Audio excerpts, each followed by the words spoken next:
Students. तो बच्चों सबसे फर्स्ट क्वेश्चन है यहाँ पे PbF4। ठीक है, लेड के यहाँ पे कंपाउंड्स दे रखे हैं यहाँ पे। तो यहाँ पे फर्स्ट कंपाउंड है आपका PbF4, फर्स्ट कंपाउंड है लेड का। ठीक है, नेक्स्ट है आपका PbCl4 minus, next one is PbBr4। ठीक है, ब्रोमाइड है लेड का। नेक्स्ट है आपका PbI4। तो यहाँ पे आपको जो दे रखा है कि ये दोनों के दोनों आपके इनिशियली ये दोनों फर्स्ट एंड सेकंड जो ऊपर दे रखे हैं F4 NCl4 माइनस, ये ऐसा बोला है कि ये दोनों के दोनों एग्जिस्ट कर रहे हैं। ठीक है, दोनों के दोनों एग्जिस्ट करते हैं, लेकिन उसमें एक वर्ड यहाँ पे ऐड किए गए बच्चों, PbI4 एंड PbBr4। इन दोनों के बारे में बोला है कि इनका एग्जिस्टेंस नहीं है। ठीक है, ये डू नॉट एग्जिस्ट, मतलब एक्चुअली में रूम टेम्परेचर पे अगर मैं बात करूं, ठीक है, तो ये आपके एग्जिस्ट नहीं करते हैं दोनों कंपाउंड, ये फर्स्ट कंपाउंड और ये सेकेंड कंपाउंड, ये दोनों एग्जिस्ट कर जाते हैं लेड के। तो लेड का ही फ्लोराइड है, लेड का ही क्लोराइड है, यहाँ पे ब्रोमाइड है एंड आयोडाइड है। तो क्वेश्चन हमारा ये है कि यहाँ के लास्ट के दोनों हमारे एग्जिस्ट क्यों नहीं करते हैं, वो एग्जिस्ट क्यों करते हैं।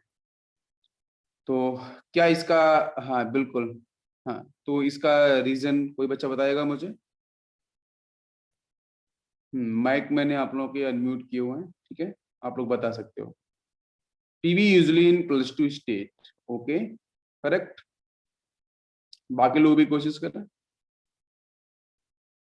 यस, देखो यहाँ पे कितने बच्चों के आंसर करेक्ट थे, मैं क्योंकि इसमें कुछ ऑप्शंस ऐसे हैं जो मिस्टेक भी हैं उनकी ऑप्शंस में, तो वो भी मैं आपको बताऊंगा। ठीक है, यहाँ देखो, तो सबसे पहले आप देखो यहाँ पे जहाँ पे फ्लोरीन अटैच है इन क्लोरीन, तो आपको बहुत अच्छे से पता है कि क्लोरीन और ब्रोमीन बहुत ही अच्छे ऑक्सीडाइजिंग एजेंट होते हैं।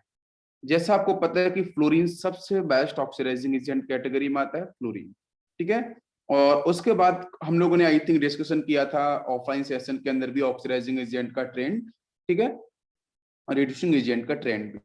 तो बच्चों फ्लोरीन और जो क्लोरीन है ये आपके यस बिल्कुल मोर ऑक्सीडाइजिंग एजेंट नेचर को होल्ड करते हैं। अच्छा, अब हम आते हैं कि अगर ये अच्छे ऑक्सीडाइजिंग एजेंट हैं तो मतलब क्या है बेटा, रिडक्शन। मतलब क्या है रिडक्शन, ये सेल्फ रिडक्शन को सपोर्ट कर रहे हैं। किसको सपोर्ट करेंगे, सेल्फ रिडक्शन को सपोर्ट करेंगे, ये आराम से आपके रिड्यूस हो सकते हैं अगर अच्छे ऑक्सीडाइजिंग एजेंट है तो। अब ना क्वेश्चन इज दिस, जो लेड आपको यहाँ पे initially first compound and second compound सभी के अंदर +4 में दे रखा है। ठीक है, तो जो लेड अगर आपका +4 ऑक्सीडेशन नंबर में है, तो क्वेश्चन हमारा ये है कि ये +4 ऑक्सीडेशन नंबर फ्लोरीन और क्लोरीन जो एक अच्छे ऑक्सीडाइजिंग एजेंट हैं, क्या उनकी प्रेजेंस में ये स्टेबल होगा। क्वेश्चन हमारा ये है कि उनकी प्रेजेंस में स्टेबल होगा। बताओ बच्चों, अगर ये रिड्यूस होंगे तो जो लेड है वो, देखो अगर फ्लोरीन क्लोरीन आपके अगर अच्छे ऑक्सीडाइजिंग एजेंट हैं तो ये सेल्फ प्रोडक्शन को सपोर्ट करेंगे, मतलब इनका जो ऑक्सीडेशन स्टेट है, जो ऑक्सीडेशन नंबर है वो डिक्रीज करना चाहिए अगर अच्छे ऑक्सीडाइजिंग एजेंट है। तो इसके सामने अगर लेड आएगा तो लेड का अगर +2 ऑक्सीडेशन नंबर है या 0 ऑक्सीडेशन नंबर है तो वो इंक्रीज करेगा और कहां तक जाएगा, जो ग्रुप नंबर होता है मैक्सिमम। तो लेड +4 के अंदर आपको देखने को मिलेगा in the presence of fluorine and chlorine. Mathematical concept को समझने की कोशिश करो जो मैं बता रहा हूँ, क्या बच्चों मेरी बात समझ में आ रही है। फ्लोरीन क्लोरीन एक अच्छे ऑक्सीडाइजिंग एजेंट है, जब अच्छे ऑक्सीडाइजिंग एजेंट हैं, बिल्कुल जब अच्छे ऑक्सीडाइजिंग एजेंट हैं तो वो क्या सेल्फ रिडक्शन को सपोर्ट करेंगे। तो फ्लोरीन और क्लोरीन के सामने अगर लेड आएगा, अगर लेड पीबी अगर आता है 0 की स्टेट में, +2 की स्टेट में या किसी भी कॉमन ऑक्सीडेशन स्टेट में, तो लेड अपने ग्रुप नंबर की तरह ये ऑक्सीडाइज कर जाएगा, मतलब फ्लोरीन क्लोरीन का रिडक्शन तो इसका ऑक्सीडेशन, और कहां तक जाएगा, maximum oxidation number is the group number, वहां तक ये मूव कर जाएगा। क्या आपको मेरी बात समझ में आ रही है।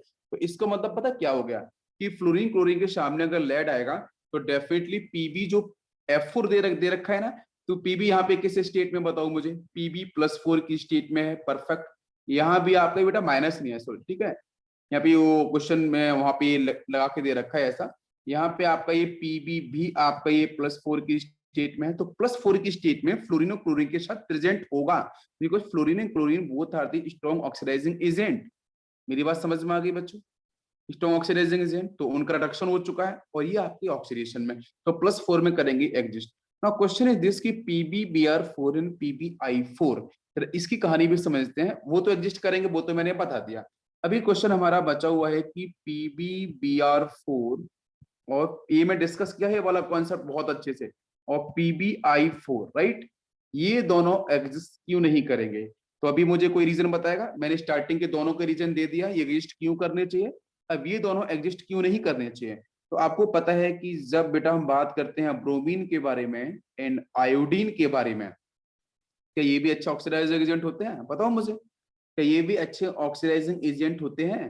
क्या ये लेड को Pb+4, इसको अपन ऐसे भी लिख सकते हैं रोमन के साथ बच्चों 4, लाइक दिस, ठीक है।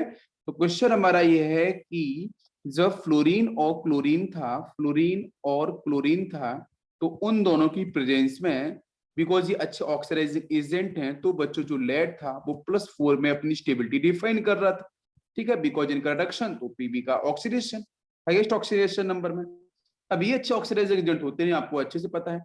ये ब्रोमीन और आयोडीन ये आपके अच्छे खासे ऑक्सीडाइजिंग एजेंट तो होते ही नहीं है, मतलब सेल्फ रिडक्शन को प्रॉपर्ली सपोर्ट करते ही नहीं है। तो क्या लेड को +4 तक लेके जाएंगे? क्वेश्चन हमारा ये है, बताओ बच्चों, क्या लेड को +4 तक लेके जाएंगे?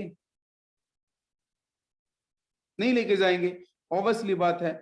और इसलिए जो ब्रोमीन है वो Br- और जो आयोडीन है I- में दिखेगा ही नहीं ना, रिडक्शन को सपोर्ट नहीं करेगा, तो ये वहां तक पहुंचेगा ही नहीं, तो +4 तक पहुंचेगा नहीं। जब पहुंचेगा ही नहीं तो इसलिए हमारे ये दोनों के दोनों जो Br4 है और PbI4 है, ये एग्जिस्ट नहीं कर सकते हैं। अब सुनना, मैंने बताया ऑक्सीडाइजिंग रिड्यूसिंग एजेंट के बेस पे, क्यों? क्योंकि जो ऑप्शंस है ना वो उसी के रिस्पेक्ट में दे रखे हैं, oxidising agent reducing agent properties के बेस पे।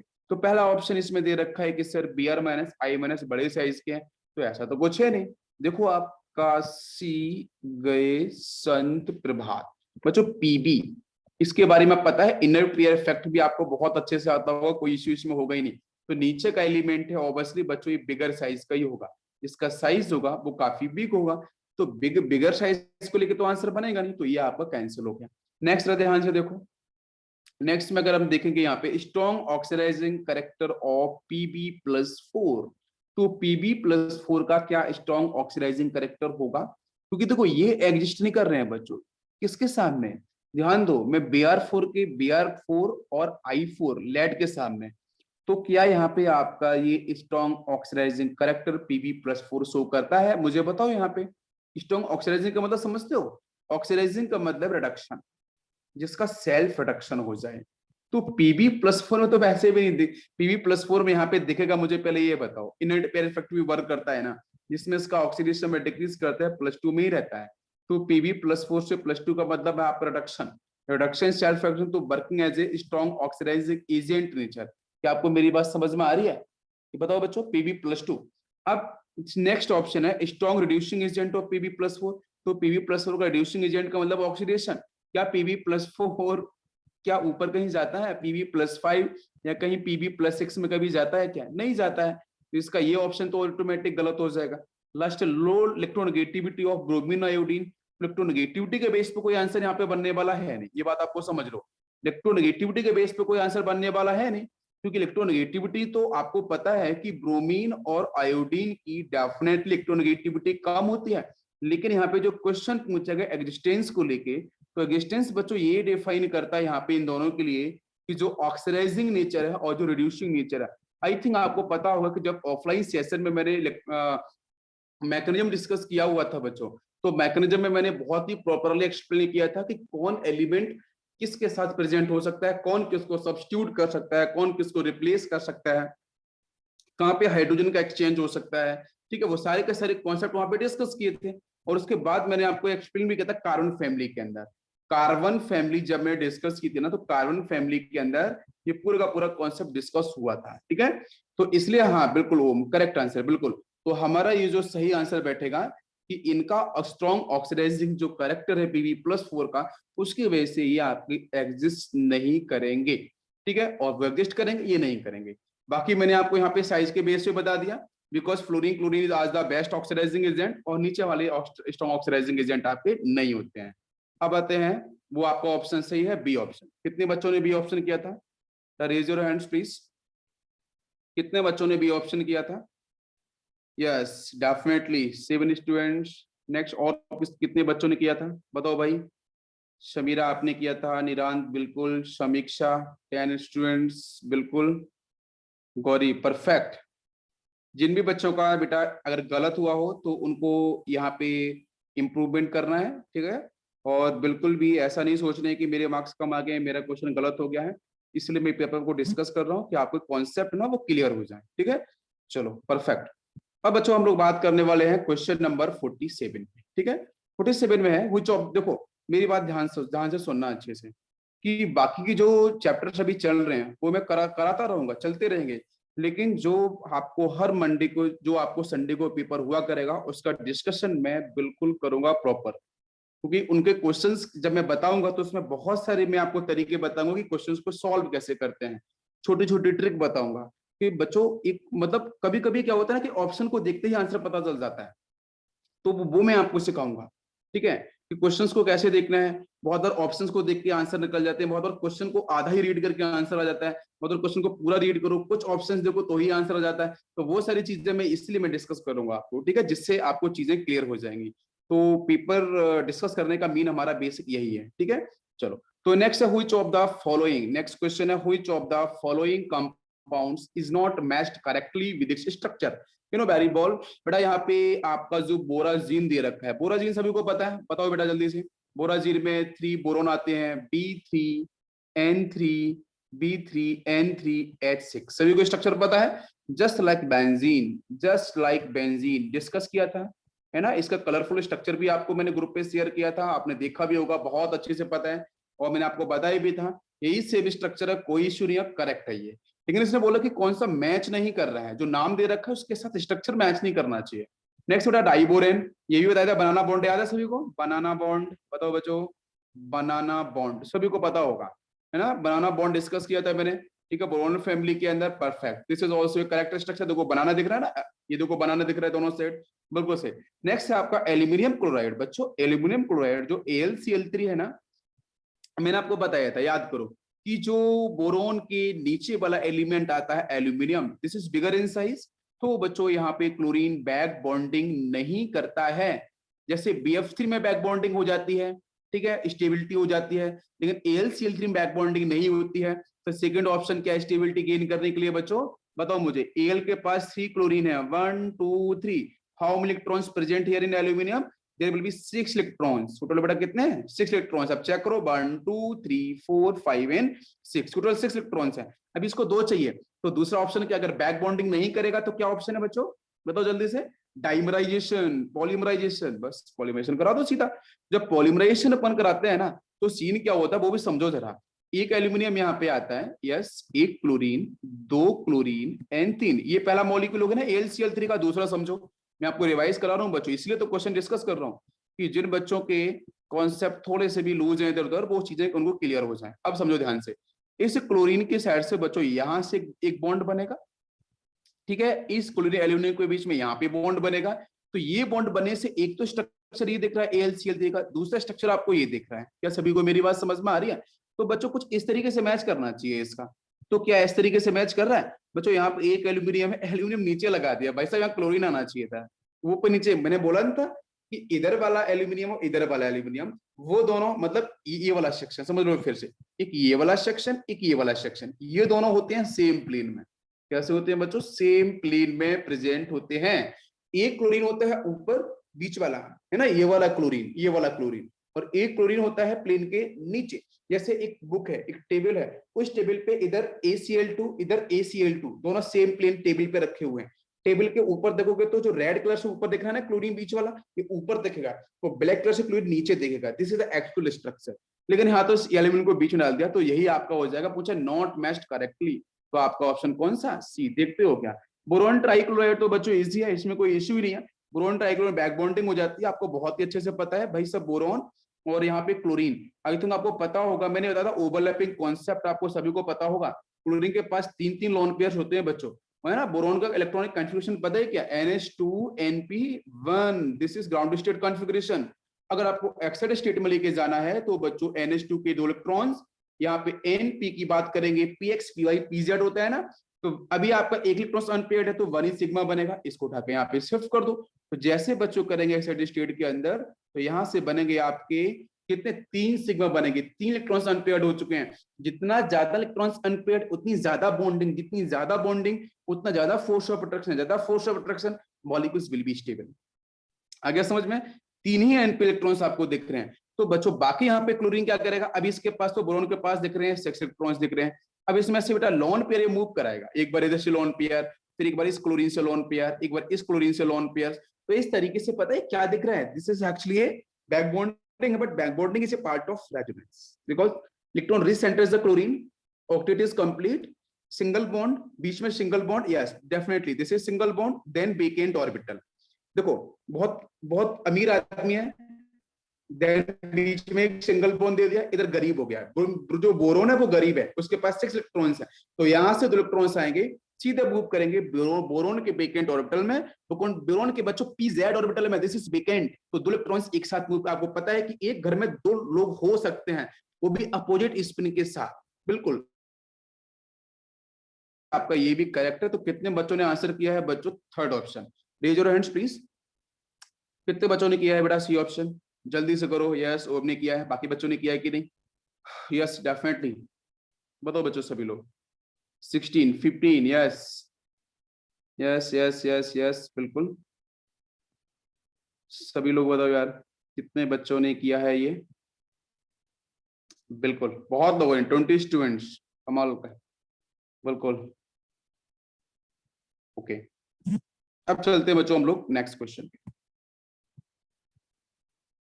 नेक्स्ट क्वेश्चन है क्वेश्चन नंबर 48।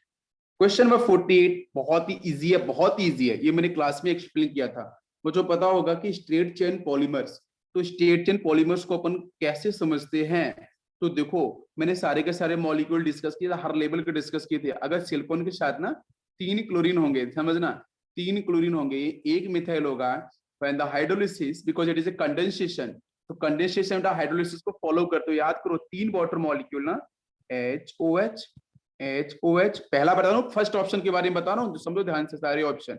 यहाँ से 3 HCl बाहर निकल जाएंगे, 3 OH आपके यहाँ पे कनेक्ट हो जाएंगे बच्चों, बताओ 3 OH आपके इस सिलिकॉन से कनेक्ट हो जाएंगे, तो नेक्स्ट जो बॉन्डिंग बनेगी ना, वो आपकी यहाँ पे लीनियर स्ट्रेट चेन नहीं बनने वाली, ये आपको पता है ना क्या बनने वाला, नेटवर्क स्ट्रक्चर बन जाएगा, नेटवर्क स्ट्रक्चर जैसा बन जाएगा, आपका लीनियर चेन यहाँ से नहीं बनने वाली। ठीक है, सारे केसेस डिस्कस किए थे। नाउ कम्स, इसमें तो हाइड्रोलिसिस होने का चांस ही नहीं है बच्चों, बताओ क्या हाइड्रोलिसिस हो सकता है यहाँ से, भाई एक सिलिकॉन के साथ कितने हैं मिथाइल है, 3 मिथाइल है, 3 नहीं 4 मिथाइल है, तो मुझे बताओ यहाँ पे कोई हाइड्रोलिसिस, कितना भी पानी डालोगे कुछ भी चेंज होने वाला नहीं है।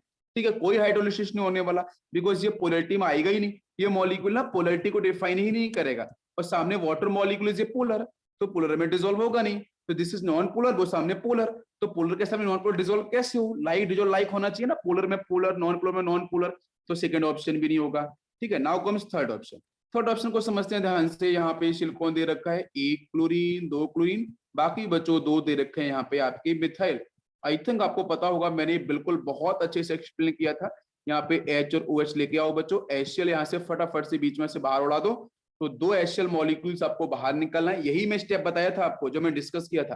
तो एक ये सिलिकॉन, एक OH को इधर चिपका लो, एक OH को इधर लगा लो, बिल्कुल इजी है, देखो ऊपर मिथाइल लगाई थी, नीचे मिथाइल लगाई थी, कंटिन्यूअस। नेक्स्ट मॉलिक्यूल फिर से लेके आ जाओ, ऊपर मिथाइल नीचे मिथाइल, और इसके सामने बच्चों यहाँ पे लगाना है अपन लोगों को, यहाँ पे OH मैंने बताया था, और एक OH यहाँ पे, तो H और OH यहाँ से वाटर मॉलिक्यूल्स बाहर, इधर फॉलो करते जाओ और इधर फॉलो, मतलब एक्स एक्सिस में या फिर बाई एक्सिस में, किसी भी एक एक्सिस में आपको कंटिन्यूअस जाने को दिखाई दे रहा है, कंटिन्यूअस आप मूव कर सकते हो, we will call definitely this is a part of straight chain polymer. तो स्ट्रेट चेन मिलेगी ना, अपन को बात समझ में आ रही है, हाँ बिल्कुल बिल्कुल, यही तो मैंने बताया था। अगर आपको पता होगा प्रीवियस लेक्चर्स, रिकॉर्डेड लेक्चर्स भी हैं, उनको भी अगर आप फॉलोगे देखोगे तो आपको यही आंसर मिलेगा। मैंने स्ट्रेट चेन की बात करी तो answer C will be correct. कितने बच्चों का आंसर सी था, कितने बच्चों का आंसर सी था, बताओ बच्चों जल्दी से बताओ। ऋषिका, यस। कितने बच्चों का आंसर सी था? यस यस यस, प्लीज बताओ।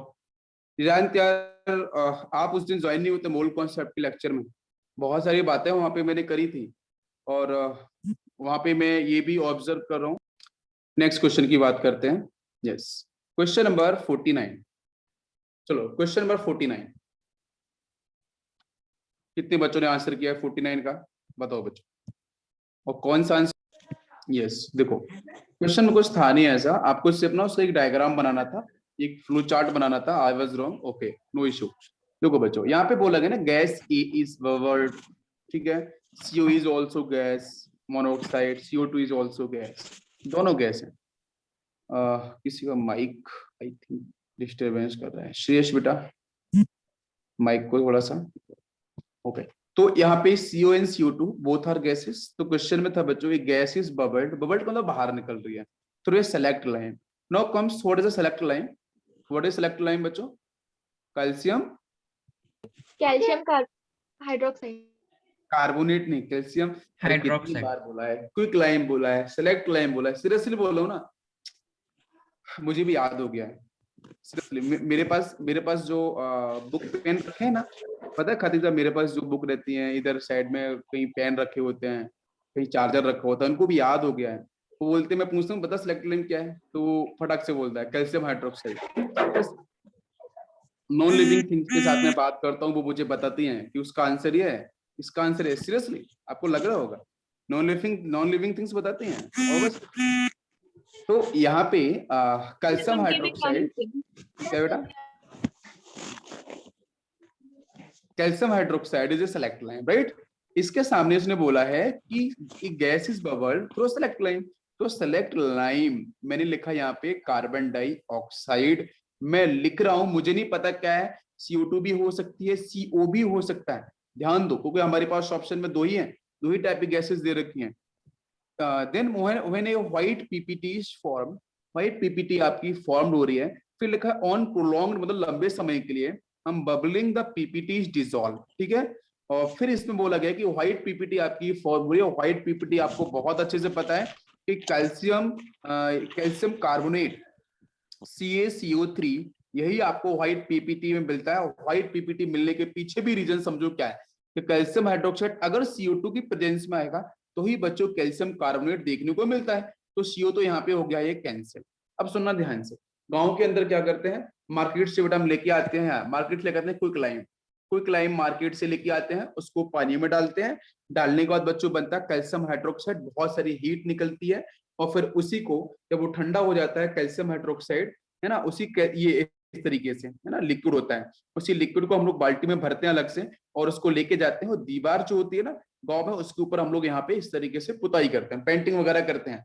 और उसके 2 दिन बाद 3 दिन बाद देखना कि इसके ऊपर ना एक एक लेयर क्रिएट होती है, और वो लेयर ना थोड़ी हार्ड होती है, और बहुत सारे बच्चे गांव में ही करते हैं, दूसरे घरों के ऊपर करते हैं, उस लेयर को निकालते हैं, यहाँ से इस लेयर को निकालते हैं।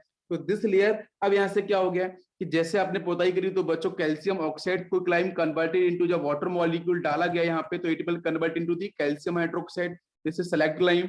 और जिसको आपने जैसे बच्चों दीवार के ऊपर पेंट किया आपने, तो आपको पता है कार्बन डाइऑक्साइड वहां पे एटमोस्फेयर में प्रेजेंट है, दिस कार्बन डाइऑक्साइड इसके साथ बच्चों रिलेट करेगी, रिएक्शन परफॉर्म करेगी अपर लेयर के साथ, तो बनाएगा CaCO3। यही तो आपका हार्ड होता है, लेयर होती है, इसको बच्चे लोग निकालते रहते हैं, सिंपल सा स्टेप है। तो यही कैल्शियम कार्बोनेट आपको दिख रहा है, this is white PPT, perfect, ऊपर समझ में आ गया।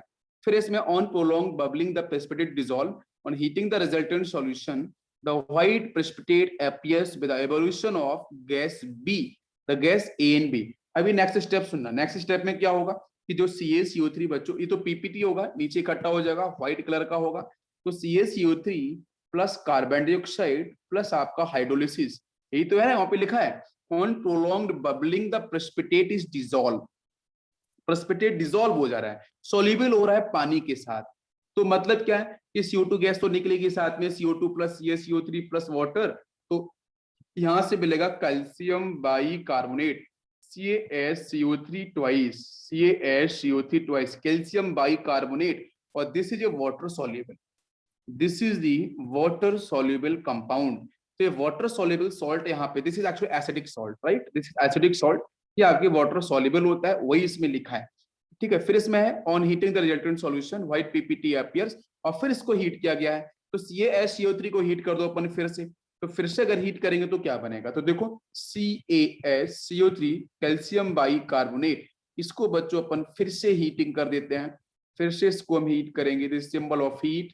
तो बच्चों यहाँ से आप पता बताओ क्या क्या आंसर मिलेगा, फिर से वही मिलेगा, CaCO3 मिल जाएगा, प्लस वाटर मॉलिक्यूल मिलेगा, और प्लस से बच्चों कार्बन डाइऑक्साइड गैस मिलेगी। तो इनिशियली फर्स्ट रिएक्शन में हम लोगों ने क्या लिया था, कैपिटल ए, वो गैस क्या थी बच्चों, कार्बन डाइऑक्साइड ही थी, बिकॉज CO से CO2 वहां पे नहीं बनने वाला। CO के साथ अगर आप सिलेक्ट लाइन डाल रहे हो, अगर CO के साथ अगर आप CaOH ट्वाइस डाल रहे हो, तो बच्चों बिल्कुल भी यहाँ पे कार्बोनेट की लेयर्स नहीं बनने वाले हैं, तो CO तो हो नहीं सकता, A option will be carbon dioxide. और जब मैं इसको हीट करूंगा तो बच्चों फर्दर आपको CO2 मिलेगी, तो this is the B actually. तो ए और बी उसने पूछा था, तो both are the calcium, both are the carbon dioxide, तो यहाँ पे carbon dioxide will be the correct answer. कितने बच्चों का आंसर आया था, CO2 एंड CO2, ये करेक्ट आंसर। बच्चों देखते हैं जरा रिएक्शन की समझ करते हैं एक बार, ठीक है। तो आप जरा देखो, बहुत सारे बच्चों ने ये बात बोली कि सर मैथमेटिक्स होगा, और डेफिनेटली बच्चों B is the correct answer. क्यों करेक्ट होगा, क्योंकि आपको मैंने कैटेगरीज पढ़ाई थी, वहां डिस्कस किया था कि अगर अपन बच्चों Al4C3 एल्यूमिनियम के कार्बाइड को अगर बच्चों में पानी के साथ डालता हूं, तो वहां पे 12 वाटर मॉलिक्यूल्स आते हैं। बैलेंसिंग भी आपको डिस्कस की थी मैंने थोड़ी बहुत, और बताया था कि आप एक बार ट्राई करना, दिस एल्यूमिनियम कार्बाइड हाइड्रोलिसिस कराएंगे तो बच्चों यहाँ से रिलीज होगा 4 मोल ऑफ एल्यूमिनियम हाइड्रोक्साइड, और प्लस बच्चों यहाँ से रिलीज होगा 3 मोल ऑफ मीथेन। और क्लैरिफाई क्लियर बिल्कुल किया था मैंने, ठीक है, कार्बाइड्स कैटेगरी बिल्कुल अच्छे से बताई थी, जिन बच्चों ने आइडेंटिफाई किया, मतलब मुझे बहुत प्राउड है। सीरियसली आप गलत चीज को भी ना, अगर आपको गलती से कहीं भी ना नीट के अंदर गलत क्वेश्चन भी आ जाए ना, तो भी आइडेंटिफाई कर पाओगे और उससे बोनस मार्क्स पालोगे। अगर आपको पता ही नहीं है तो फिर कोई चांस ही नहीं है। तो जिन बच्चों को पता है कि यहाँ पे गलत चीजें रखी है, आप उसे डेफिनेटली टिक करके आओगे और आपको बोनस मार्क्स डेफिनेटली मिलेंगे। तो यहाँ से बेटा मीथेन गैस आपकी रिलीज हो रही है। सेकेंड रिएक्शन में बोलूंगा Be2C दे रखा है, बेरिलियम कार्बाइड, और इसके साथ बच्चों में लेके आता हूँ वाटर मॉलिक्यूल, और ये बच्चों रिलीज करेगा पहले तो देखो beryllium is a metal attached with water molecules, तो बनाएगा पहले अपना हाइड्रोक्साइड BOH ट्वाइस, ठीक है बच्चों, और प्लस यहाँ से रिलीज करेगा मीथेन गैस CH4। यहाँ पे इस वाटर मॉलिक्यूल्स के 4 मोल्स होते हैं, और यहाँ पे आपके बेरिलियम हाइड्रोक्साइड के 2 मोल्स जनरेट होते हैं, 1 मोल मीथेन। तो this is the correct answer. तो रिएक्शन भी मैंने आपको बता दी, आई होप आपका रिवीजन भी हो रहा है। तो आंसर बच्चों हो जाएगा करेक्ट आपका मैथमेटिक्स। तो प्लीज बच्चों 5 मार्क्स जिन बच्चों के बढ़ रहे हैं, जिन बच्चों के आपने इस तरीके से हुआ है, वो अपने 5 मार्क्स को डेफिनेटली इंक्रीज कर सकते हैं, ठीक है, टोटल मार्क्स केमिस्ट्री के अंदर। Next question is aluminium is extracted from alumina, ठीक है, by electrolysis of a molten mixture. आप समझ सकते हो, ऐसे भी क्वेश्चंस बहुत अच्छे हैं कि जब हम लोगों ने डिस्कशन किया था ना एल्यूमिनियम के एक्सट्रैक्शन को लेके, तो मैंने ये प्रोसेस डिस्कस किया है आपको। तो क्वेश्चन हमारा यहाँ पे ये है कि कौन सा 4 ऑप्शन में से कौन सा ऑप्शन ऐसा है जिसमें स्टेप बाय स्टेप चीजें फॉलो होती हैं, यस, जिसमें स्टेप बाय स्टेप चीजें फॉलो होती हैं। पहले देखो Al2O3, ये तो पता है सभी में पहले आएगा, उसके बाद कौन आएगा, सेकंड स्टेप में क्या आना चाहिए, और थर्ड स्टेप पे क्या आना चाहिए। ये तीनों के तीनों अगर आपको स्टेप पता है, तीनों कंपाउंड्स के बारे में आइडिया है, तो आप डेफिनेटली कर लोगे, कोई दिक्कत नहीं होने वाली, ठीक है। तो बताओ, तो वो बच्चों सबसे पहले देखो अपन यहाँ पे अगर एल्यूमिनियम को करते हैं एक्सट्रैक्ट, तो बच्चों हम लोग यहाँ पे लेके आते हैं fused alumina, very important is fused, ठीक है, फ्यूज्ड एल्यूमिना मतलब इसके साथ जितने वाटर मॉलिक्यूल्स होते हैं वो बच्चों रिलीज बाहर हो जाते हैं अगर ये फ्यूज्ड है, बाहर चले गए हैं। तो जो फ्यूज्ड एल्यूमिना है इसके पास कोई भी बच्चों आपका आयंस नहीं है, वाटर मॉलिक्यूल्स बाहर जा चुके हैं, तो this is actually the bad conductor, ठीक है, this is actually the bad conductor of electricity. Electricity का बच्चों ये क्या है, बैड कंडक्टर, क्योंकि इसके पास मोबाइल करने के लिए, भाई इलेक्ट्रिसिटी इलेक्ट्रॉन्स को मोबाइल करने के लिए मीडियम होना चाहिए ना, इसके पास वाटर मॉलिक्यूल्स बाहर जा चुके हैं, इट इज फ्यूज्ड एक्चुअली, है ना। फ्यूज्ड NaCl में कोई भी आपके वाटर मॉलिक्यूल्स नहीं होते हैं, सारे वाटर मॉलिक्यूल्स बाहर चले जाते हैं, तो this is a bad conductor electricity. तो अब बेटा सबसे पहले क्या है कि यहाँ पे आयोनिक कंडीशन क्रिएट करनी पड़ेगी, तो आपको लाना पड़ेगा बच्चों क्रायोलाइट, ठीक है, आपको लाना पड़ेगा क्रायोलाइट। मैं मेटलर्जी के अंदर भी इसको डिस्कस करूंगा, लेकिन यहाँ भी मैंने थोड़ा बहुत आइडिया आपको दिया था। क्रायोलाइट जो होता है बेटा, वो एग्जांपल क्रायोलाइट का Na3Alf6, ये होता है cryolite, it will ionise, this is cryolite. Cryolite बच्चों इसको आपका जो फ्यूज्ड Al2O3 उसको आयोनाइज करेगा, आयन एक्सचेंज रिएक्शन होगी, और इसके बाद बच्चों आयन होने को बेटा हम लेके आएंगे फ्लोस पर, ठीक है, PlFluORS फ्लोस पर लेके आएंगे। फ्लोस पर बच्चों होता है कैल्शियम फॉस्फेट, ये CaF2 हम लेके आएंगे। तो ये दोनों बच्चों क्या करेंगे, दोनों के एडिशन से जो भी इम्प्योरिटी जिसके पास होगी ना, वो इम्प्योरिटीज फ्यूज एल्यूमिना से आपकी रिलीज हो जाएंगी। तो स्टेप समझो, पहले क्या है, फ्यूज Al2O3, फिर क्रायोलाइट लेके आएंगे, फिर फ्लोस्पर लेके आएंगे, जिससे बच्चों जो भी इम्प्योरिटीज होंगी आपकी फ्यूज Al2O3 के पास वो आपकी रिलीज हो जाएंगी, और आपको प्योर एल्यूमिनियम आपको देखने को मिलेगा। क्या सभी को मेरी बात समझ में आ रही है? तो प्योर जो एल्यूमिनियम होगा वो आपको मिलेगा आयनिक फेज में, ठीक है, Al+3 में मिलेगा, कुछ पार्ट आपको Al की फेज में मिलेगा। तो वो बेटा होगा आपका गुड कंडक्टर ऑफ इलेक्ट्रिसिटी। और डेफिनेटली ये बात आप, अब क्वेश्चन हमारा है कि हमने यहाँ पे क्रायोलाइट को यूज क्यों किया, तो क्रायोलाइट बेटा आयोनाइज करने के लिए, फ्लश पर टेम्परेचर को मेंटेन करने के लिए, ठीक है, इसलिए इसका हम लोग क्या करते हैं, यूज करते हैं। तो सीक्वेंस आपको समझ में आ गया, सीक्वेंस क्या है, सबसे पहले आपका Al2O3, यस, नेक्स्ट आपका यहाँ पे क्रायोलाइट, दिस इज Na3AlF6। तो आंसर होना चाहिए सही, कितने बच्चों का सी ऑप्शन सही था, बी ऑप्शन इज इनकरेक्ट, ये गलत था, सी ऑप्शन इज करेक्ट। तो फिर से आपके 5 मार्क्स बोनस बढ़ने वाले हैं। जिन बच्चों ने टिक किया है तो 5+5 प्लीज ऐड कर लो और 10 मार्क्स आपको मिल जाएंगे, correct. Okay, now next question, question number 52। If NaOH is added to an aqueous, थोड़ा स्पीड चलते हैं बच्चों, if NaOH is added to an aqueous solution of Zn+2, correct, और यहाँ पे आयंस आपको दे रखा है, ये white PPT appears and on added excess NaOH, बिल्कुल, the precipitate dissolve in this solution zinc exists as, बताओ, थिंक करो और बताओ, मैं आपको टाइम देता हूँ, थिंक करो और बताओ। और एसिड बनाएगा एंड देन वो NaOH के साथ रिएक्ट करेगा। ओके, देखो बहुत अच्छा ट्राई किया आपने भी, क्या निरांत ने किया है। देखो ये क्वेश्चन तो बहुत ही आसान, सबसे पहले जो Zn+2 है उसको ऐसे ऐसे लिख लो, चाहे +2 करके लिख लो, बात वही है। इसके साथ सबसे पहले क्या करना है आपको, वही NaOH लिखना है, बैलेंसिंग बाद में कर लेना। मैंने 2NaOH क्यों लिखे हैं, बिकॉज Zn+2 की स्टेट में 2OH- मुझे चाहिए, ठीक है, इसलिए मैंने यहाँ पे 2 लिखा है, आपको पता चल रहा होगा। तो सीधा आंसर बताया अभी, बिल्कुल सही बताया था निरांत ने, जिंक हाइड्रोक्साइड बनेगा। और क्या बच्चों यहाँ से मिल जाएगा, ये जो आपका सोडियम होगा ना, ये तो रिलीज होगा ना यहाँ से, ये आपको मिल जाएगा 2Na+। यहाँ तक किसी कोई डाउट नहीं, 2Na+, पहली स्टेप समझ में आ गई ना, सभी लोग बताओ। परफेक्ट। अब इसके बाद क्या होगा, हाँ इसके बाद नेक्स्ट स्टेप को समझते हैं। इसमें बोला कि white PPT appears and adding excess of NaOH। बच्चों जिंक हाइड्रोक्साइड क्लास में याद करो, मैंने मेटल्स लिखे थे, और hydroxide is colourless, Zn+2 is also colourless. तो कलरलेस आपका मतलब व्हाइट PPT। अब व्हाइट PPT आपको इसकी मिलेगी, क्या आपको मेरी बात समझ में आ रही है, ये आइडिया आपको लग रहा होगा यहाँ से। अब इसके अंदर हम लोग कर रहे हैं एडिंग, मैंने आपको लगाया था ना एनाइंस, कौन कौन से एनाइंस, कौन कौन से कलर, जनरली तो जनरल आपको कैटाइंस एनाइंस मिलते हैं, उनके कॉम्बिनेशन से कौन सा कलर प्रोड्यूस होता है वो बताया था मैंने एक्वस मीडियम के साथ। अब इसमें है कि एडिंग एक्वस से अगर एक्सिस में अपन फिर से ऐड कर रहे हैं NaOH, तो देखते हैं सेकंड स्टेप। ये बोल रहा है कि जो PPT बना है ZnOH ट्वाइस, उसके साथ मैंने फिर से NaOH को डाल दिया। अब स्टेप क्या होगी बच्चों, बताओ मुझे, अब स्टेप क्या होनी चाहिए। अब आपको पता है कि ये भाई साहब है ना, इनको मॉडिफाई कर दो, और मॉडिफाई करना आपको सबको आता है, क्योंकि आप लोगों को बहुत अच्छे से मैंने मैग्नीशियम पढ़ाए थे।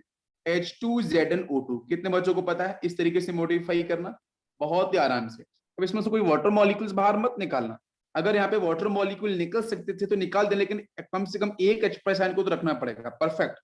अब यहाँ से आप इनकी रिएक्शन करा लो, कोई इश्यू नहीं है इसमें, रिएक्शन सीधी कराओ। तो बताओ मुझे क्या आंसर मिलेगा बच्चों, ये कैटायनिक पार्ट यहाँ से कौन सा मिलेगा, H+ आयन, यहाँ से एनायनिक पार्ट इज OH-, वो तो वाटर मॉलिक्यूल बना लेगा, तो यहाँ से बन जाएगा Na2। नाउ दिस इज, क्योंकि वहां से यहाँ से देखो NaOH से सोडियम प्लस मिलेगा, उधर से Nn कौन सा मिलेगा पार्ट, वो ZnO2 -2 मिल जाएगा ना, तो हो जाएगा Na2ZnO2, ये मिल जाएगा ना सोडियम जिंकेट, बिल्कुल, और प्लस बच्चों मिलेगा यहाँ से वाटर मॉलिक्यूल्स। अपने से आयोनाइज कर लेते हैं एक साथ। कितने NaOH लेना चाहिए मुझे, 2H+ वहां से, तो 2OH- लेने पड़ेंगे, तो 2 NaOH हो जाएगा बच्चों, ठीक है। और यहाँ से वाटर मॉलिक्यूल्स कितना बनेगा, 2 ही वाटर मॉलिक्यूल्स बन जाएगा, करेक्ट, 2H+ एंड 2H-, ये पूरी रिएक्शन यहाँ तक हो गई है। ओके, अब इसके बाद क्या बोल रहा है, अब ये बोल रहा है यहाँ पे कि एक्सेस में मिला दिया मैंने, फिर से बोला है दी पीपीटी डिजोल्व और डिजोल्व हो चुकी है in the solution zinc exist. Zinc किस तरीके से एग्जिस्ट कर रहा है, यहाँ पे ये जो दे रखा है ना, इसमें जिंक कैसे एग्जिस्ट कर रहा है बेटा, तो Na2ZnO2 को अगर मैं आयोनाइज करूंगा, ऑब्वियसली मैं वाटर मॉलिक्यूल्स ही लेके आऊंगा आयोनाइज करने के लिए, because it is a salt, this is perfectly salt, cationic part है एनायनिक पार्ट है, तो मिलेगा 2Na+ और मिलेगा आपका ZnO2 इस पे होल चार्ज -2, तो आंसर हो गया एनायनिक पार्ट। परफेक्ट, यस ओम, बिल्कुल डेफिनेटली बड़ा समझ में आया। देखो अगर मैं सीधा बोलता ना इस ZnCl2 के साथ aqueous NaOH आप पूरा कर देते हैं, लेकिन वहीं पर ना थोड़ा सा मॉडिफाई किया है, थोड़ा सा मॉडिफिकेशन किया है कि जिंक थोड़ा सा अंदर पूछा है मैंने आपके लॉजिक को समझने के लिए कि जिंक एक्चुअली कैटायनिक फेज में क्या एनायनिक में। जल्दी से दिमाग में क्या होता है कि sir zinc is a metal present with positive charge, सभी को होता है दिमाग में, लेकिन यहाँ पे एनायनिक पार्ट के साथ आपको देखने को मिलेगा। इसका मैकेनिज्म आपको बहुत अच्छे से आता है। निरांत क्लियर हो गया, बताओ बेटा। Yes sir. Thank you. Okay now अब बच्चों हम लोग बात करें question number 53 which is not correctly match. Correctly match कौन है, बहुत इजी क्वेश्चन है, जल्दी से आंसर बताओ, मैं एक्सप्लेन नहीं करने वाला। किससे पूछूं मैं, आप बताएंगे विश्वजीत। विश्वजीत बताओ बेटा, एक्सप्लेन करो इसे। Vishwajeet please explain. आपका माइक ठीक है?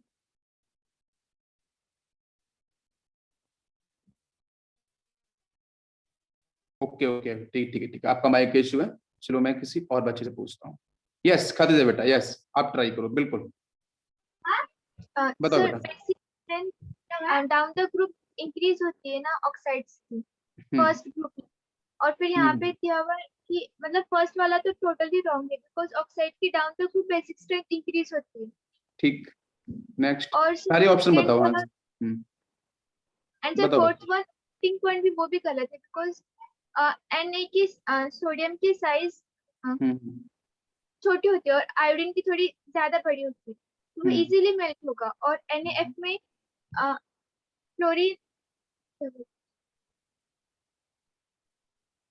बेसिक स्ट्रेंथ आपने सही बताया, बेसिक स्ट्रेंथ परफेक्ट आपने सही बताया, because down the group obviously आपकी इंक्रीज ही करती है। तो सीजियम जो है ना, सीजियम CH2O उसकी सबसे अधिक बेसिक स्ट्रेंथ होगी, वो गलत आपको दे रखा है, नॉट मैच, करेक्टली मैच नहीं है, मतलब गलत आपको दे रखा है। ओके सेकंड है स्टेबिलिटी के बारे में, तो हाउ कैन डिफाइन स्टेबिलिटी। आपको पेरोक्साइड है, सुपर ऑक्साइड उसके स्टेट की, हाँ आपको पता है डाउन द ग्रुप जाने पे किसकी स्टेबिलिटी बढ़ती है, और उसी को दिमाग लगाओ, बताओ आंसर, बताओ। थर्ड वाला भी सही है, एक्सपेक्टेड।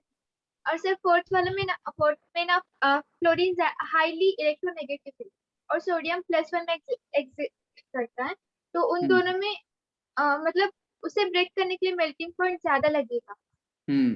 आपको बिल्कुल अच्छे से पता है कि जो हमारे हैलाइड्स होते हैं ना, अगर मैं उनकी अगर मेटल अगर आपका सेम है, बिकॉज सोडियम ऊपर आता है फ्लोरीन भी ऊपर ही आता है, तो दोनों की ओवरलैपिंग इफेक्टिव होगी, बिल्कुल सही है, इफेक्टिव ओवरलैपिंग, तो फिर इसको ब्रेक करना बहुत मुश्किल हो जाएगा, तो ऑब्वियसली उसका मेल्टिंग पॉइंट भी क्या होगा। अरे फजान रूल पता है ना, फजान रूल, निरांत ने तो ये बोला है Fazan rule, yes Fazan rule के अकॉर्डिंग बिल्कुल सही है ना। तो फजान रूल में हम क्या क्या करते हैं, आप कोवलेंट कैरेक्टर के बेस पे, मतलब आयोनिक कंपाउंड में कोवलेंट कैरेक्टर के बेस पे ना, और कोवलेंट कंपाउंड में ionic character defined by dipole moment, and Fajans rule क्या करता है एक्सप्लेन कि आयोनिक कंपाउंड में कोवलेंट कैरेक्टर कितना है, आप उसके बेस पे भी निकाल सकते हो, कोई इश्यू नहीं है, बिकॉज आपका जो यहाँ पे आपको पता है टॉप टू बॉटम आने पे size of halide ion increase करता है ना, परफेक्ट, हैलाइड आयन का जो साइज है वो तो इंक्रीज करता है, तो कोवलेंट कैरेक्टर क्या करेगा, इंक्रीज ही करेगा ना साइज ऑफ एनायन के बेस पे, बताओ मुझे फजान रूल के अकॉर्डिंग। हाँ बिल्कुल, तो हमारा जो जिसमें पूछे नॉट करेक्टली, तो हमारा आंसर हो जाएगा 1 and 4। सभी को क्लियर है? बाकी पेरोक्साइड, हाइड्रोक्साइड, उन सबके बारे में पता है आपको, स्टेबिलिटी के बारे में कोई इश्यू नहीं, फजानुल लगा लो, सीधा आंसर मिल जाएगा, ठीक है। आपको बाकी टीचर्स ने भी पढ़ाया है, ठीक है, मैंने भी फजानुल बहुत अच्छे से पढ़ाया था, आपको बहुत सारे कंपाउंड्स को अप्लाई करना सिखाया। Question 54, all of the following substance react with water. लेकिन ये क्वेश्चन इनकम्प्लीट था, इसलिए मैंने किसी बच्चे ने पूछा था, मैंने इसको पूरा करके बताया था कि कौन सा पेयर ऐसा है, उसके ऊपर क्वेश्चन है, all of the following substance react with water, कौन से ऐसे पेयर है जो सेम टाइप के गैसेस या प्रोडक्ट को रिलीज करें, क्वेश्चन ये था क्वेश्चन में 54। कोई करेगा मुझे एक्सप्लेन क्वेश्चन नंबर 54। चलो मैं पूछता हूँ नेक्स्ट किसी और अदर स्टूडेंट से, मैं पूछता हूँ हर्षदा बेटा, आप बताओ यस हर्षदा, आपका माइक क्लियर है?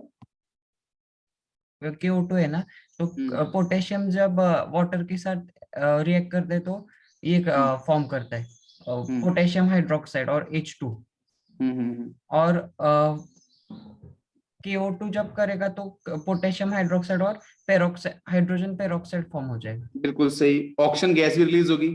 हाँ, ऑक्सीजन गैस भी रिलीज होगी। हाँ बिल्कुल, मैंने मैकेनिज्म बताया था ना क्लास में। हाँ, हाँ, और तो रटना नहीं, सिर्फ मैकेनिज्म पे ध्यान देना। आपने जैसे बोला मैं लिख देता हूँ, चलो।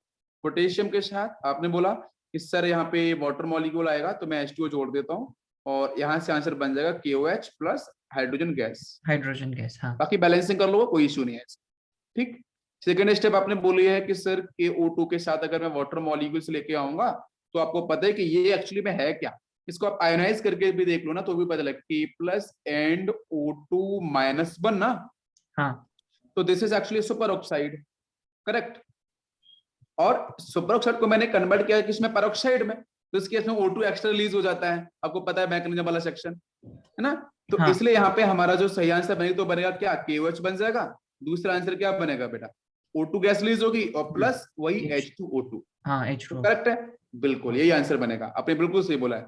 नेक्स्ट चला, नेक्स्ट बताओ आप जरा, सोडियम। सोडियम के बारे में बताओ मुझे। हाँ, सोडियम में जब वाटर डालेंगे ना तो ठीक। सोडियम हाइड्रोक्साइड और H2 गैस रिलीज होगी। बिल्कुल क्लियर। और Na2O2 में NaOH और H2O2 रिलीज होगी। हाँ, यहाँ ऑक्सीजन नहीं आएगा, यहाँ पे NaOH प्लस H2O2, बिल्कुल सही है। हाँ। नेक्स्ट बताओ, नेक्स्ट कैल्शियम। कैल्शियम में वाटर डालेंगे तो calcium hydroxide H2 gas. CaOH हाँ, और H2 गैस। और CH2 में भी जब डालेंगे तभी भी CaOH और H2 गैस ही फॉर्म हो। H2 गैस, बिल्कुल सेम हाँ। प्रोडक्ट, लगभग सेम प्रोडक्ट, सेम प्रोडक्ट, बिल्कुल सेम गैस, बिल्कुल सही। लेकिन BA और में बाकी अगर मैं डालूंगा यहाँ पे लास्ट आपको दे रखा है बेरियम, इसके साथ क्या तो होगा, उसमें पहले में H2 रिलीज होता है और दूसरे में H2O2 रिलीज होता है। H2 रिलीज होता है। Perfect, brilliant answer. तो answer will be C is correct. C is correct. Okay good यार, आपको बहुत बहुत आप तो बहुत ब्रिलियंट हो गए सीरियसली निरान, बहुत थैंक यू सारी सर। आपको नॉलेज हो गई है। लेकिन क्वेश्चन को ना थोड़ा अच्छे से रीड करके किया करो, आपको डेफिनेटली क्वेश्चन बनेंगे। मुझे आप जल्दबाजी में करते हो क्वेश्चन, इतना अच्छे से आपको आ रहा है, मतलब ब्रिलियंट। नेक्स्ट है question 55, which of the following statement about Na2O2 is not correct. Na2O2 जो है वो नॉट करेक्ट स्टेटमेंट आपको दे रखे हैं, उसके साथ बताना है। तो देखो इसमें सारे के सारे स्टेटमेंट आप पढ़ भी सकते हो। पहला आपका है डायमैग्नेटिक इन नेचर, तो ये आपको क्या दे रखा है बच्चों, दिस इज एक्चुअली पेरोक्साइड, है ना, दिस इज एक्चुअली पेरोक्साइड। और पेरोक्साइड की प्रॉपर्टीज मैंने डिस्कस भी करी थी आपको। हाँ बिल्कुल, जब अमोनिया सॉल्यूशन भी लेके आया था ना, अमोनिया सॉल्यूशन कराया था NaOH के साथ, तो वहां भी आपको बताई थी मैंने चीजें। तो यहाँ पे आपको मिलता है O2, आयनाइज कर लो आप, 2Na प्लस, ठीक है, यस। और यहाँ से मिलेगा O2 माइनस 2, ठीक है। इसको अपन लिख सकते हैं ऑक्सीजन सिंगल बॉन्ड ऑक्सीजन -1 तो आपको दिख ही रहा है कि 1 इलेक्ट्रॉन जो आ रहा है एक्स्ट्रा, उसकी वजह से -1 चार्ज डेवलप हो रहा है। अब ना क्वेश्चन इज दिस कि डायमैग्नेटिक है कि पैरामैग्नेटिक है, तो इसमें पूरा है कि नॉट करेक्ट, मतलब पूछा फॉल्स, फॉल्स स्टेटमेंट कौन सा है, ठीक है।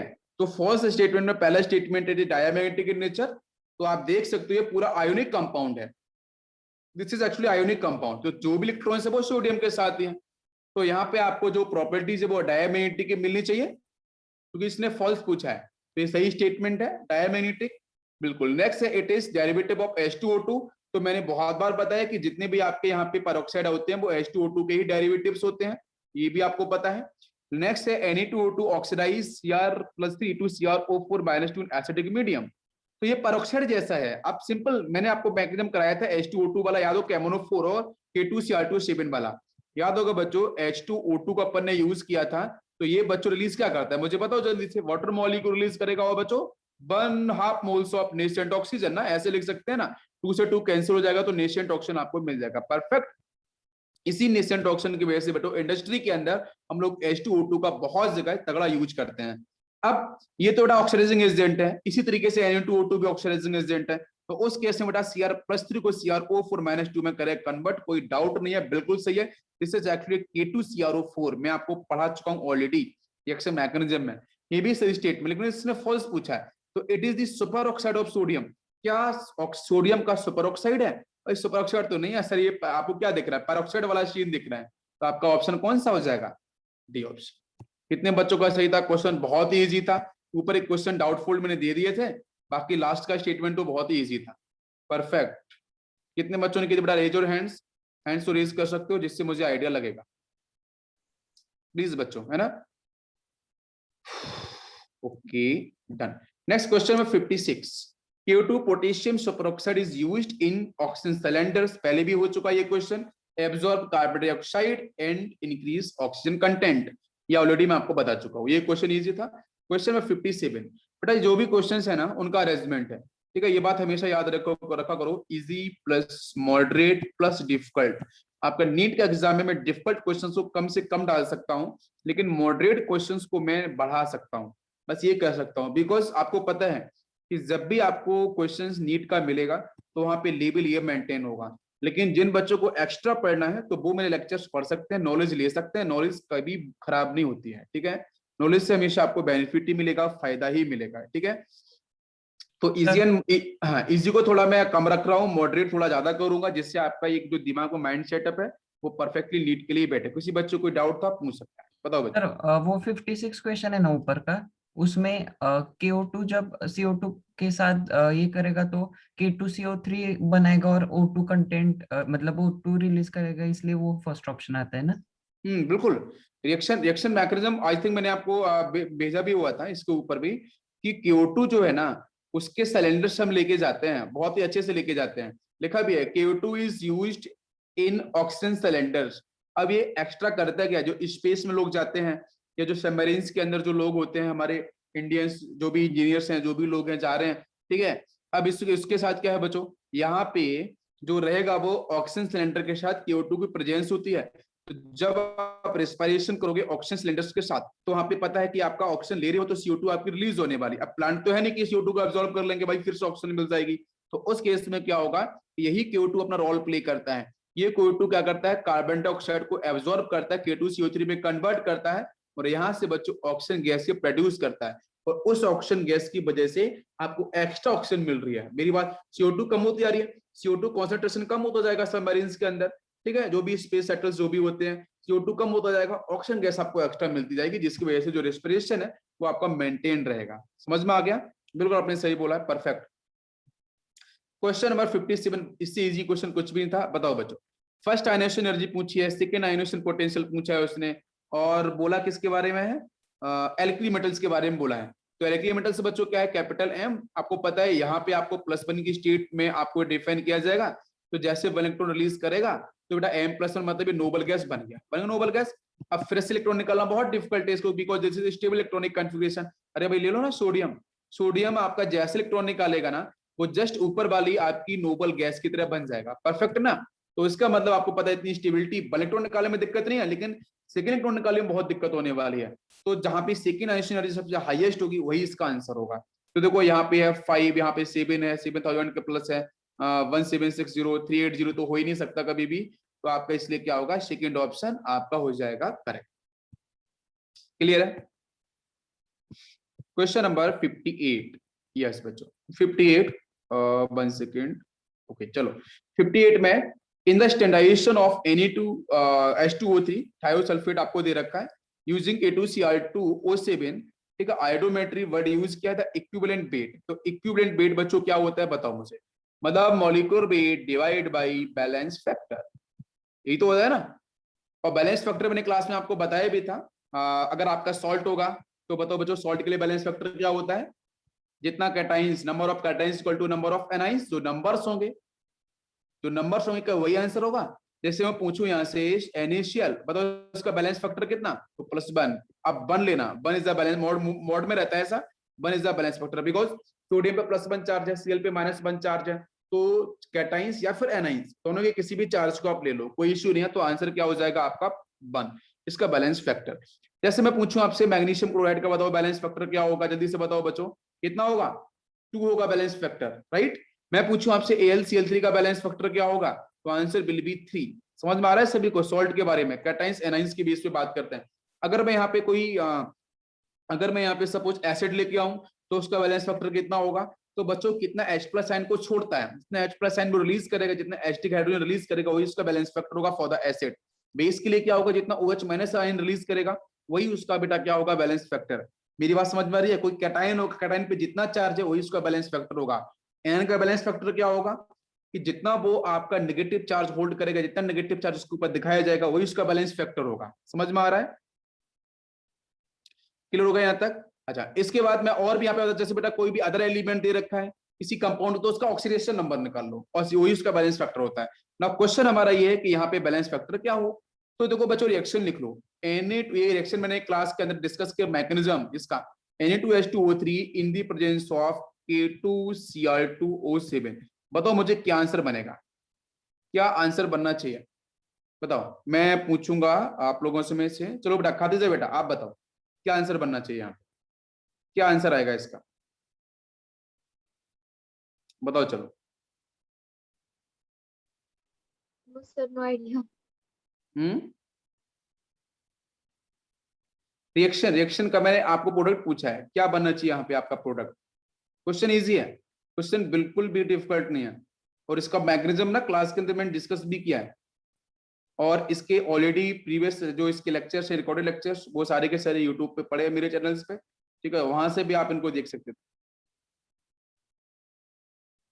कौन बताएगा? चलो निराज से पूछता हूँ। निराज बेटा आप बताओ।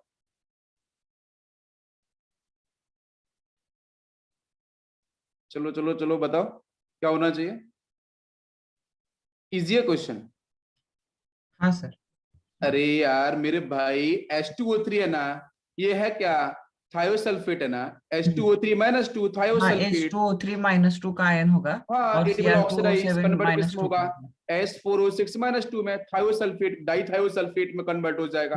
परफेक्ट है। हाँ सर, और Cr3 करेक्ट। प्लस का। हाँ यार, और ये जो ये आप देखो यहाँ पे कितना ऑक्सीडेशन नंबर आएगा, निकालो जरा। कितना होगा, 2 × X for sulphur, 3 × -2 for oxygen, तो -6 हो जाएगा। चार्ज कितना है, -2 हो जाएगा, ये जाएगा 4। तो आंसर कितना हो जाएगा, X = 2 आ जाएगा, आएगा ना फर्स्ट केस में Na2H2O3 में। परफेक्ट। अब इसमें देखो इसमें कितना आ जाएगा, निकालो जरा। 4 × X, 6 × 2 -12, उधर +12, -2 करेंगे तो 10 हो जाएगा, राइट। और x निकालेंगे तो 10/4, मतलब कितना आंसर होगा, 2.5 समथिंग आ जाएगा, आएगा ना। करेक्ट है ना। हाँ सर। हाँ, अब डिफरेंस कितने का, बस वही देखना है यार। यहाँ पे देखो, अभी यहाँ से 2 था, यहाँ पे 2.5 था, डिफरेंस कितने का है, डिफरेंस आपको दिख रहा है 0.5 का डिफरेंस। करेक्ट है ना, 0.5 का डिफरेंस है। नाउ क्वेश्चन हमारा ये है कि जो पूछा गया है कि इक्विवेलेंट वेट ऑफ K2Cr2O7 का। लेकिन अब जो आपका Cr है, Cr यहाँ पे किसकी स्टेट में, बताओ मुझे। Cr कितनी स्टेट में, +6 में है ना, बताओ मुझे। हाँ, +6 में। हाँ, तो Cr किस में चेंज हो जाएगा, ये +3 में चला जाएगा ना। तो कितने हाँ, का चेंज होगा, 3 का। 3 का चेंज। और देखो मेरी बात सुनना ध्यान से निरांत, बिल्कुल आपने बहुत अच्छा समझा। मैं अगर क्वेश्चन पूछूंगा equivalent weight with respect to K2Cr2O7, तो we will check only about K2Cr2O7 कि उसमें कितने का चेंज हुआ है, बस वही हमारा आंसर होगा। समझ में आ रहा है? अभी आप ध्यान से देखना, यहाँ पे क्रोमियम कितना था मुझे बताओ, क्रोमियम में क्या, अरे भाई K2Cr2O7 में क्रोमियम कितना, ऑक्सीडेशन नंबर क्या था, +6 था। यहाँ पे कितना आया, यहाँ पे आपका 3 आया, ये 3 आया ना। चेंज कितने का है निरंत, चेंज कितने का, 3 का चेंज है ना। हाँ, 3 का। 3 का चेंज, लेकिन क्रोमियम में K2Cr2O7 में कितने क्रोमियम है, 2 क्रोमियम है ना। 2 है, इसलिए +6 लेंगे हाँ, नीचे। इसलिए 6 का हो जाएगा, बिल्कुल सही। अगर मैं पूछूं Na2H2O3 का निकालो जरा बैलेंस फैक्टर, तो कितना आएगा। सल्फर के लिए, एक सल्फर के लिए कितने का चेंज, 0.5 का। 2 सल्फर हाँ, के लिए कितने का चेंज, 1 का। फिर वो 1 का, बिल्कुल हाँ, सही। मैं पूछूं अगर आपसे Na2S4O6, तो इसके लिए कितने का होगा, तो बैलेंस, इसका बैलेंस फैक्टर क्या होगा। तो देखो एक सल्फर के लिए 0.5 का चेंज, 4 के लिए 2 का चेंज। 4 का 2 के लिए, मतलब 4 के लिए 2 बिल्कुल का। सही, इसका भी ऑप्शन इज करेक्ट। मैंने पूरा एक्सप्लेन आपको कर दिया एक क्वेश्चन के लिए। नेक्स्ट क्वेश्चन आपका यहाँ पे है, टाइम हो गया है, 1 सेकंड। आज का लेक्चर कितने बजे तक था बच्चों, 215 2:15 ना, 2:15 या 2:10, 215 तक था। ओके ठीक है। अभी 3 to 4 मिनट, एक क्वेश्चन और देखते हैं। यस, नेक्स्ट क्वेश्चन है question number 59। H2SO3 + Sn+4 already पूरा का पूरा बना के दे रखा है, +4 +2 में आ चुका है, और H2SO3 बेटा ऑक्सीडाइज हो चुका है, HSO4 माइनस में लिखा है, बाकी H+ है। इसमें बोला कौन सा स्टेटमेंट करेक्ट है, तो बच्चों कुछ भी नहीं है, सीधा आप ऑक्सीडेशन नंबर निकालो, सारे के सारे एलिमेंट के सेंट्रल एलिमेंट के ऑक्सीडेशन नंबर निकालो और चेक कर लो कौन ऑक्सीडाइज कर रहा है, कौन रिड्यूस कर रहा है, बस उसी पर आंसर बनेगा।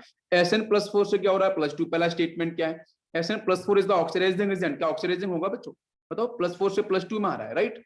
तो बेटा क्या ऑक्सीडेशन नंबर क्या हो रहा है? डिक्रीज हो रही है, डिक्रीज हो रही है ना, रिडक्शन हो रहा है। तो रिडक्शन का मतलब क्या? रिडक्शन हो रहा है, लेकिन उसने बोला कि इट अंडरगोज ऑक्सीडेशन, ऑक्सीडेशन में नहीं, वो रिडक्शन हो रहा है, तो इसलिए गलत हो गया। लेकिन वर्किंग एज ए रिडक्शन हो, लेकिन working as a oxidising agent. Perfect, ये तो स्टेटमेंट सही था, लेकिन ये गलत लिखा हुआ है, रिडक्शन हो रहा है इसका। तो पहला वाला गलत। सेकंड चेक करो, Sn+4 रिड्यूसिंग एजेंट, रिड्यूसिंग नहीं है, ऑक्सीडाइजिंग है। सेल्फ रिडक्शन तो ऑक्सीडाइजिंग एजेंट, तो यहीं पे गलत हो गया। नेक्स्ट है आपका H2SO3 और रिड्यूसिंग एजेंट, तो वहां पे सल्फर का ऑक्सीडेशन में बढ़ेगा। आप चेक करना HSO4-2 में। तो अगर ऑक्सीडेशन हो रहा है तो वर्किंग एज रिड्यूसिंग एजेंट, बिल्कुल सही। क्या ऑक्सीडेशन? हाँ बिल्कुल करेक्ट, ये पूरा प्रोसेस आपको सही लिखा है। नेक्स्ट करो, H2SO रिड्यूसिंग एजेंट, हाँ ठीक है, लेकिन क्या रिडक्शन हो रहा है? नहीं, उसका ऑक्सीडेशन, इसलिए आपका सी स्टेटमेंट इज करेक्ट। समझ में आ गया?